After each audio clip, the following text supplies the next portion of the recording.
Sinepju graudiņš. Vārds katrai dienai. Ko tu sēji savā dzīvē? Šodienas raksturvieta. Nāve un dzīvība stāv mēles varā. Kas mīl savas mēles māku, tas baudīs no tās augļiem. Salamana pamācības 18. nodaļa, 21. pants. Šodienas pārdomas. Apzinies to vai nē, taviem vārdiem ir milzīgs spēks.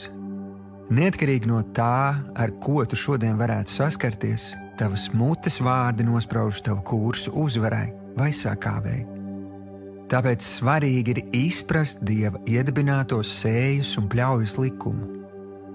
Piemēram, ja tev rokā būtu zirņi un tu tos iesētu, vai no tiem izaugtu pupas? Noteikti nē. Tāpat, ja tu iesētu spaini zirņu un pa vidu iemestu pāris pupas, būtu lieki cerēt, ka pupu raža būtu lielāka par zirņu ražu. Tāpat mūsu vārdi ir kā sēklas, kas dod atbilstošu ražu. Apņemies pārdomāt, kādus vārdus tu lieto ikdienā, proti, ko tu sēji savā dzīvē. Vai tavi vārdi spēs atnest tev tīkamus augļus?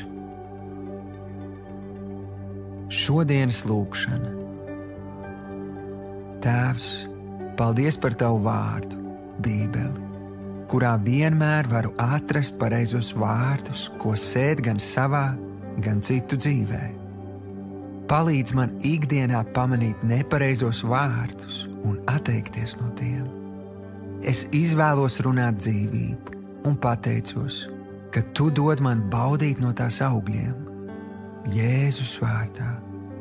Āmen.